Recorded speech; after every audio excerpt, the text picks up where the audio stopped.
Hello and welcome to Entertainment News Break, your source for what's hot this week in TV and movies. This season, we're bringing you new segments and news, so stay tuned tonight for brand new content. We're your hosts. I'm Lindsay, thank you for joining us. And I'm Brandon. First up tonight, news in the world of television. Vikings is premiering its fourth season this coming Thursday, February 18th on the History Channel. For those that don't know, Vikings is a show about the sagas, lives, and epic adventures of Vikings during the Dark Ages.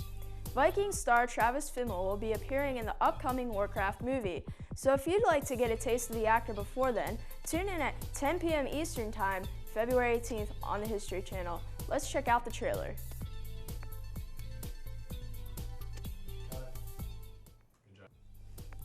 Don't forget to check out Vikings Thursdays at 10 p.m. on the History Channel. HBO will be premiering the 5th season of their new hit comedy Girls this weekend. Girls is a story following the lives of 4 young women living in New York City. The plot of the show is also drawn from creator and star Lena Dunham. Catch Girls on February 21st at 10 p.m. Don't leave HBO because another show will be having its season premiere following the Girls premiere. Togetherness will be airing its season 2 premiere on February 21st at 10:30 p.m. Togetherness, like Girls, is a comedy drama. This time, the premise follows 2 couples living in the same residence while trying to keep their relationships alive and pursuing their own personal dreams. Check out the trailer now.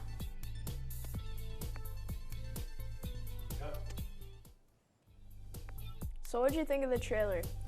I really liked it. I like that it's once again, like a lot of good shows that are coming out recently are more just like slice of life picks, but they do the slices of life really well. Stuff like Louie being autobiographical.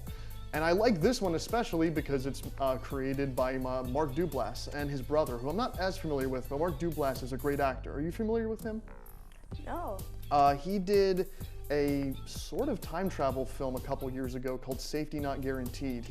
Mark Duplass after that is mostly just kind of, it was an independent film, and he's mostly after that just kind of known for mostly just like romantic comedies and stuff, and he fits in here and there, but he's really cool. What did you think of the trailer? I thought it was pretty good. It was pretty enticing. I think the acting was pretty great. With comedy dramas, sometimes it's confusing. You have to have good acting because one minute, you have to make everyone laugh. The next minute, you might have to make everyone cry. It takes good skills to be on a comedy drama, and it looked pretty promising. Yeah, there were some good bits in there, and what I was really surprised by is some of the shock value, like the one where the woman just pulls out that shower not to spray that her baby, just because, I guess out of frustration. But I think that's the cool thing, is that it is slice of life. So while it is mostly a comedy, it can also focus on things that, maybe people actually do in their real lives that aren't normally shown on TV because, the creators are afraid of stirring controversy on people. That's what I like about HBO shows. They're just not afraid because, the premium channels, they can do what they want, they can get away with it. And exactly, yeah. I think this show is perfect for that channel, and I might have to check it out, honestly. I probably will, just because I like Mark Duplass and a lot of the other actors they've got spilled out through there. And I just really like the cast. I really like a lot of the jokes I saw in the trailer, and just the realism of the comedy and the characters. Mark Duplass, have you seen any of his other, of course you're not familiar with him, but have you seen Safety Not Guaranteed? Have you seen any of his other works? No, what are some of his romantic comedies? I don't remember the names of some of them, but normally it was the fact that he was the best one in it. The only other Mark Duplass film I've seen was a Halloween film he did last year, which was like this horror film about him playing a scientist that's trying to understand how to bring dead people back to life, and he's like experimenting on dead bodies and stuff. Heard of that. It was a cheesy film, but his performance sold the movie. It was pretty good. I mean, to be the best in romantic comedy is pretty great. I mean, there's a lot of romantic comedies, but it's hard to pull them off well without being really cheesy. Yeah. He seems to know what he's doing in that department. And making an autobiographical show is quite a feat on HBO. You have an adult, very picky premium channel audience, and you're putting your life on camera and trying to make that something that people want to watch. So either you have to make your life really interesting, or you have to add enough comedy to make it even more interesting. And I think people will really enjoy it. Yeah, and you really got to juggle the content, because as I said on HBO in the past, you got to make sure the content is not too mature, but also not too, I mean, you got to choose what you got to choose, but not just try to go over the top. I'm definitely going to check it out. So up next, we have Mike with our box office top 5 for the week. And after that, we'll be back to discuss the exciting movies that have been coming up this weekend. Don't miss it. This week, we have 5 must-see movies in the box office. I'm Mike, and this is the box office top 5. Grossing $6 million is the romantic drama The Choice at number 5. Set in the small coastal town of Bayfort, The Choice follows Travis, a vet who moves in next door to Gabby, a med student whom Travis falls for instantly. Will they find each other? Well, with this being the 11th movie to be based on a Nicholas Sparks book, I think you know. Coming in at number 4 this week is The Revenant, grossing $6.9 million. The Revenant is described as a semi-biographical Western film. The film follows Hugh Glass, played by Leonardo DiCaprio, who is a trapper in the early 1800s who is seeking revenge for the murder of his son. Check it out in theaters now. Number 3 is the fan favorite, bringing in $6.9 million. Star Wars The Force Awakens is still at the top of the charts. The Force Awakens greets old fans with their favorite characters from the 70s and new fans with a brand new saga. From the Coen brothers, creators of The Big Lebowski and Fargo, comes Hail, Caesar at number 2, grossing $11.3 million this weekend. Hail, Caesar is a loving parody and homage to the Hollywood of the 1950s. The film has an all-star cast including, but not limited to, George Clooney, Scarlett Johansson, Channing Tatum, Josh Brolin, and Jonah Hill. It's a must-see for film lovers. The film that takes the win at number 1 this week is the family favorite Kung Fu Panda 3, which brought in $21.2 million this week. This time around, Po is given the responsibility of the new teacher whom everyone must now look up to. With the new responsibility, Po starts a journey of realization, friendship, and self-discovery. Kung Fu Panda 3 is definitely a film that both children and adults can enjoy. Well, it's been great. Check us out next week for the top 5 box office hits. I'm Mike, see you then. Well, it's been great. Check us out next week for the top 5 box office hits. I'm Mike, see you then. This week we have some exciting new movies coming in the box office. I'm Lindsay. And I'm Brandon. On February 19th, Stephen James will star as track and field star Jesse Owens in the new film titled Race. The film is set during 1936, during the Summer Olympic Games in Berlin, Germany. The drama describes Jesse Owens' journey to become the greatest track and field star in history. While trying to reach his goal, he faces Adolf Hitler's idea of the new human race, the Aryan supremacy. The film also stars Jason Sudeikis, Eli Goree, and Shanice Bayton. Let's take a look at the trailer. More exciting news developing in the world of the box office. A new film, Risen, follows the epic biblical story of the resurrection. Claudius, along with his aide Lucius, are tasked with solving the mystery of what happened to Jesus leading up to the crucifixion, in order to stop an uprising throughout Jerusalem, starring Joseph Fiennes and Tom Felton. Be sure to check it out in theaters this Friday. Here's the trailer for Risen. The last movie on our list this week tells a story about a family living in 1630s New England in the movie titled The Witch. In this latest horror film, the family of 6 is torn apart when the youngest of the 4 disappears. Prepared to see this folktale come to life? By the forces of witchcraft, black magic, and possession, see this film in theaters Friday, February 19th. Here's a peek at the trailer.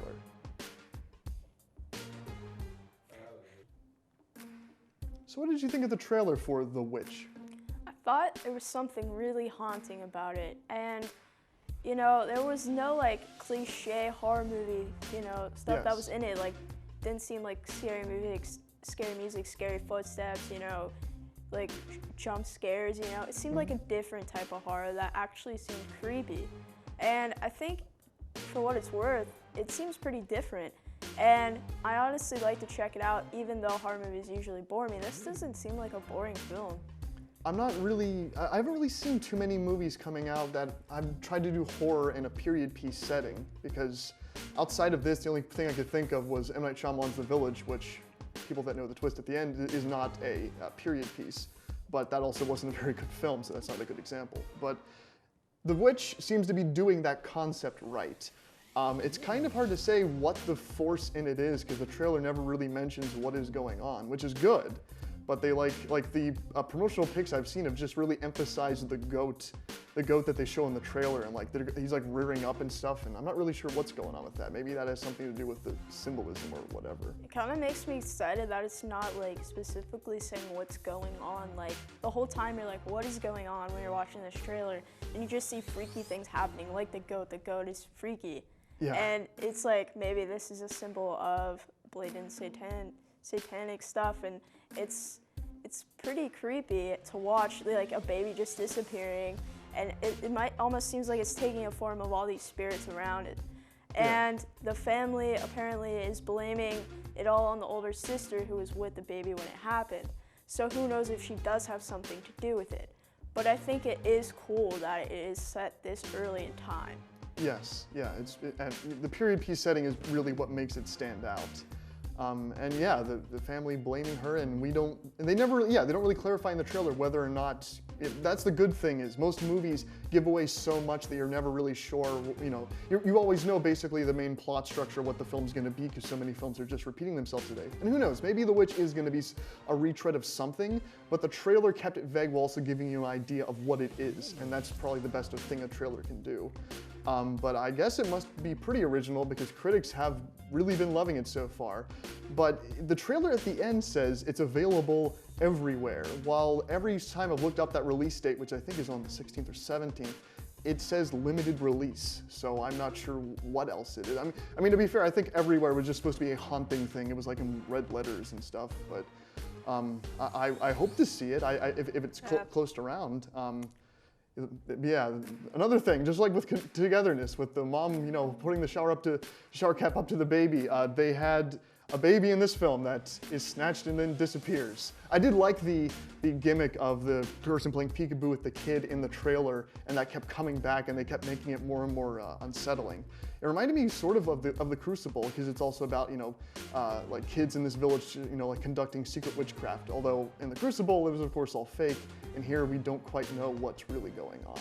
I have a lot of respect for really interesting trailers. If you can make an interesting trailer, you got mine. Yeah. Well, that's all the time we have right now. Check us out next week with more of your favorite movie news. Up next, we have Tiffany with some hot celebrity news coming your way. Don't miss it. Hey guys, this is your host Tiffany with last week's hottest celebrity news. Starting with the controversial rapper Kanye West has yet again given his most likely unwanted opinion about the recently charged Bill Cosby. West has created an uproar through Twitter after tweeting he believes Cosby is innocent. It did not stop there. His new song Fear includes the lyrics, "Do anybody feel bad for Bill Cosby? Did he forget the names just like Steve Harvey?" With his new record coming out, this could put West into some deep trouble. One of America's pastimes is watching the Super Bowl every year, but also to give harsh opinions about the halftime show. Particularly, Beyonce's inspired racial equality performance at halftime has offended a lot of viewers. They claim the Black Panther Party that performed with Beyonce showed racism and was a threat. While anti-Beyonce rallies are happening, her fans still have her back and promoting that it was merely a reach for justice for all. Forget all the stereotypes you have heard about young, skinny models. This year's Sports Illustrated swimsuit issues features not only plus-size models, but 56-year-old Nicola Griffin. Griffin says she was nervous at first, but is excited to send out a body-positive message. And our last story of the evening belongs to actor and musician Jaden Smith. No one proves gender is a construct better than Smith.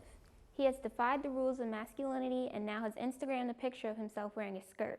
And he's looking handsome doing it. It has also been announced he will appear in Louis Vuitton's modeling line for advertising what they have labeled as women's clothing. Well guys, that's all this week's for news on your favorite celebrities. Up next, we have your host with this week's Black Box discussion. I'm Tiffany, see you next week. Good evening, my name is Classic. I'm here with Entertainment News Break, and today we're going to be talking about Super Bowl halftime show. So who wants to go first? Actually, I want to know, who are you rooting for? Beyonce. Beyonce. How about you?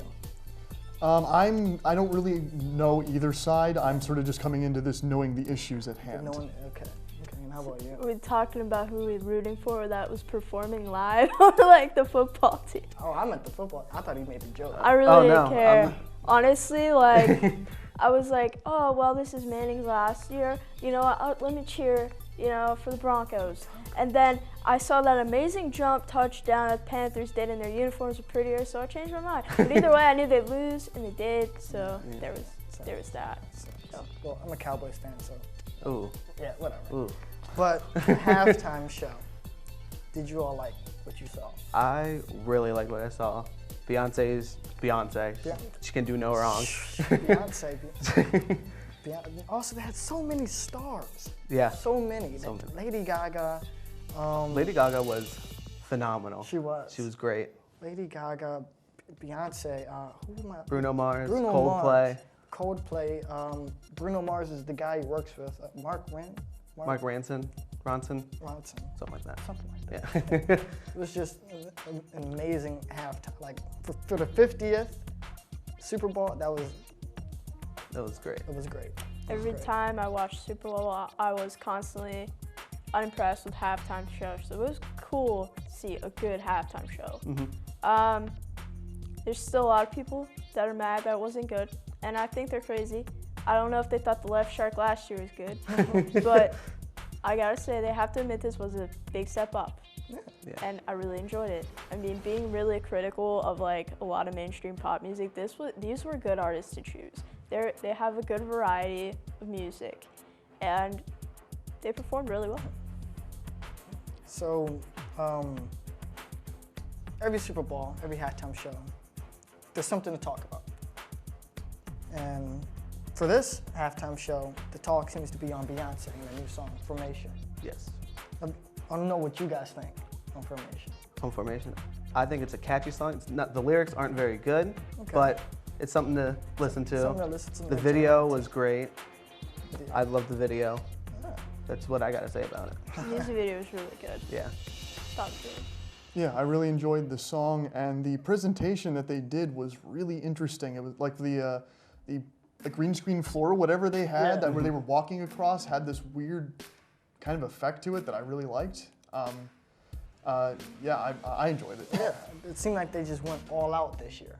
For who knows what they're gonna do next year. But everyone's saying that they hate the song's too much, it referenced too many like touchy subjects.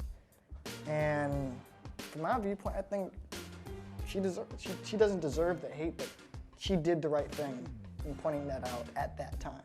Well, one of the main problems was, from what I'm gathering, is that the group that she was dancing with was part of like a Black Lives Matter group or something like that.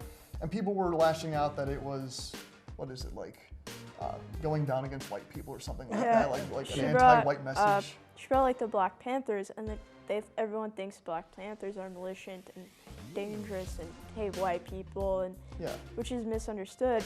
And they started out just for racial equality, and it was totally misunderstood. Everyone thinks it's like white hatred, and the song is white hatred, and pushing, oh God, like a mainstream artist pushing their political views on someone. Mm-hmm. Oh no, like that's not what music was in the first place. Like, exactly.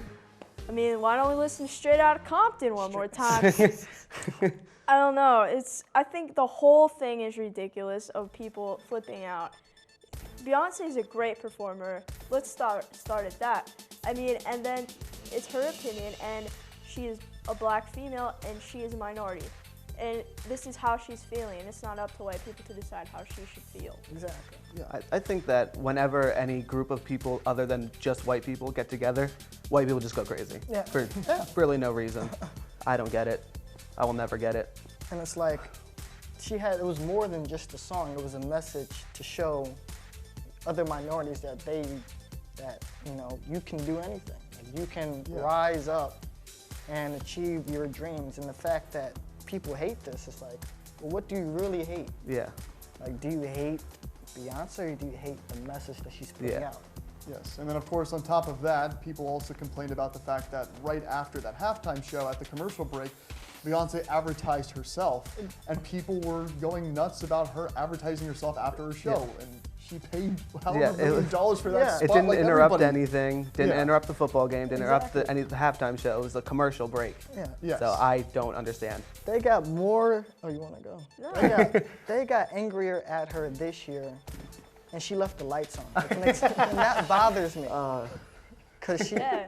oh, Illuminati, you know, of course, the Illuminati and her conspiracy group obviously left the blackout. Yeah. Now this year, there's literally a blackout, Oh. and people are offended. I don't know. You know, if you're gonna get mad at, don't tell me you're gonna get mad at an artist commercial when half the people watch Super Bowl to see commercials. exactly, True. exactly. I search YouTube every year for the commercials. And that's why I thought I was the only one. I thought most people watched it for the game, and I found out just how large the group is that are kind of just going, nah, I'm just gonna watch these commercials. Why do I have to put this game in here? Commercials You know? and halftime show, that's what I go for. Unless my Colts are in there, but that doesn't seem to happen anytime soon. I mean, they're crafty, they're funny, like that's how every single commercial should be. But it's only Super Bowl seasons when they come out.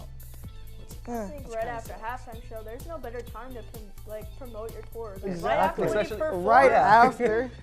You know, I think Beyonce is literally genius in the way that she markets, in the way that she cares about issues and her music, and I just don't understand. And even like in Super Bowl, you know, I thought it was a genius idea to bring Black Panthers behind her dancing. I thought it was great. And even then, I was like, the whole time, I was like, what's with the rainbow? And I was like, oh, they're doing like gay rights too, and like, this is a remarkable Super Bowl. Like, you're taking a very masculine, probably audience, and you're introducing them to all these like certain issues, and people, you know, in the media, that's what they consume, and this is a big step for, I think, American television. Exactly. And I think the problem is America has an elephant in its room. We all do not want to talk about it for some reason. The Republican in the room. Exactly. He's the one that's talking, but no, that dark elephant over there is like, they don't talk to him. Yeah. No. But like, it makes like, why do you think people hate this? Why do you think people, not hate, that's a strong word. Why do you think people were offended to her performance? I think just misinformation, like with the Black Panthers and everything. Yeah. Like thinking they're just gonna go around shooting white people. That's not what it was. Yeah. I mean, Like- especially with what happened at Ferguson, I think the message is clearly the opposite. Yeah. Yeah. Like even when I read on the next day about, oh, she's representing Black people and Black Panthers, so I looked up what Black Panthers were, Yeah. just to educate myself before I make a decision. Unlike the rest of America. So. And I'm not gonna lie, like I did some history. Black Panthers did some, crazy stuff. But it's like there's a both sides argument here. Yeah, we can't go around killing cops, but they can't go around killing black people. So Yeah. it's like, That was the problem. I viewed it on YouTube, and the comment section below was like, one person commented, "I liked the show," and he was like, crushed in between all these other comments, we've been debating the race issues that were non-existent. It's like, it's just crazy how you take one artist trying to say something really positive, and people don't want to think, people don't want to change their minds, people don't want to act like bad things are happening. Bad things are happening. And if an artist is willing to write a song about that and do a music video about that and promote it at the Super Bowl, then I think you have a lot of guts, and I think you deserve praise. So that's my take on it.